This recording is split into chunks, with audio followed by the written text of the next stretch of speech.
Un pasito más, y así como quien no quiere la cosa, te diría que está tocando los máximos históricos el dólar hoy, Fede, porque así cerró, como lo ves en pantalla, 60 pesos con 54 centavos. Esta cotización, que implica un salto del 0,2%, en realidad lo ves reflejado en la suba, en realidad, con respecto a ayer, de 10 centavos. Pero lo relevante del caso es que, moderadamente, el dólar va caminando, Va caminando lentamente, pero lo está haciendo hacia los niveles tal vez más altos del año. Por otro lado, hay que decir que empezó a haber más demanda, Fede. Lo veníamos diciendo, es un mes en donde la ecuación electoral y además la instancia del año en donde no hay tanta oferta por el lado de los agrodólares, es decir, hay demanda pero no hay oferta de divisas, está pujando por una ecuación para el alza, un dólar que se está despertando de ese pequeño letargo o pequeña siesta que había tenido el mes pasado. Ahora bien, te decía, poca oferta, es una cuestión meramente estacional, siempre en esta época del año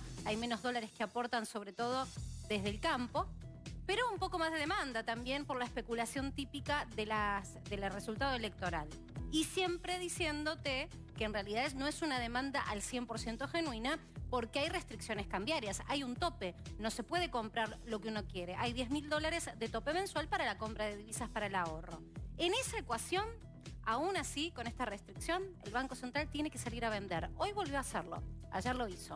¿Para qué? Para evitar que la suba sea mayor, porque si no el salto hubiera sido todavía más relevante. Pero este es el cierre de la cotización oficial que se vio en la mayoría de los bancos. Y déjame mostrarte otra de nuestras variables del mercado financiero, que es el índice Merval, índice que reúne las principales acciones de empresas locales en la Bolsa de Comercio, que otra vez está con signo negativo, Fede, menos 2%. Ayer también había cerrado en baja. Bueno, se va acumulando esta situación en donde pareciera que no tiene un piso el valor de las empresas locales. Si tenés un fondo común de inversión, seguramente te darás cuenta que si tenés acciones mes a mes, la rentabilidad de ese fondo está siendo negativa, pero por lo pronto no vemos un horizonte de recuperación en el mercado financiero local. Y ahora sí cierro con esta variable, tasa de interés. Porque te decía, mira, el dólar sube y tenés muchas maneras de contenerlo. Una manera podría ser subir la tasa de interés. Entonces, aquel que tiene un ahorro dice, ¿y qué hago? ¿Voy al plazo fijo? ¿Me voy a la tasa de interés en pesos o compro dólares? Esta misma ecuación hacen los grandes fondos comunes de inversión. Ahora bien, el dólar está subiendo y lo único que el Banco Central sigue, con obviamente la lógica de lo que ya ha anunciado, son las restricciones cambiarias. Es decir, ponerle un límite a la demanda. Pero no está subiendo la tasa de interés.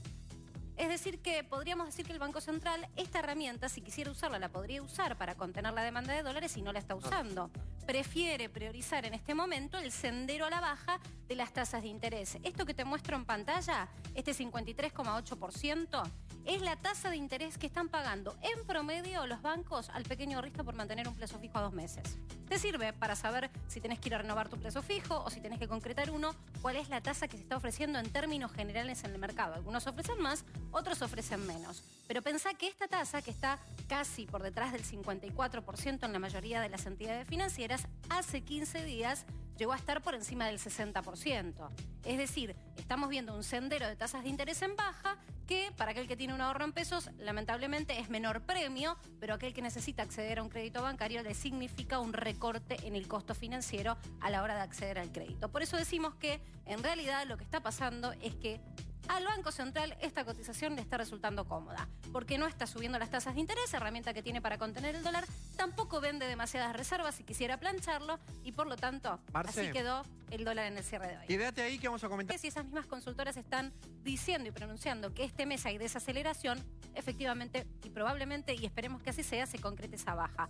Ahora bien, 5,9% nos está completando entonces una inflación acumulada alta. Pero déjame decirte, y como acaba de salir, permítanme leerlo, ¿cómo fueron los rubros donde más inflación se registró el mes pasado? El desagregado. Claro, porque la gran inquietud era, ¿y qué pasa con los alimentos y bebidas? Porque si bien hubo un salto importante, de todas maneras el gobierno había tomado rápidamente la decisión de quitar el IVA a lo que eran los alimentos componentes de la canasta básica. Fíjate que alimentos y bebidas estuvo por detrás de este promedio, pero con un nivel alto. 5,7% de inflación, es decir, subió más de 1,5 puntos en relación a la medición del mes anterior, este rubro en particular. Decías, Marci, mientras mirás otros rubros también, recién veíamos el desagregado, y por ejemplo tenés en la Patagonia, que está abajo del promedio, pero es un 5,3%, y hay sectores, 2 por lo menos, que están arriba del 6%, regiones en el país, 2 por lo menos que están arriba del 6%, por eso se promedia y el llegás índice al general de septiembre es 5,9%. Por eso te decía, ¿viste? Dependiendo la consultora, perdón, Pauli, dependiendo por qué las consultoras a veces tienen mediciones tan diferentes entre sí. Porque hay que ver dónde hacen su base de medición. Si lo relevan en Ciudad de Buenos Aires, dista mucho tal vez de lo que pasa en el interior del país. Te quería preguntar por el tema del IVA, que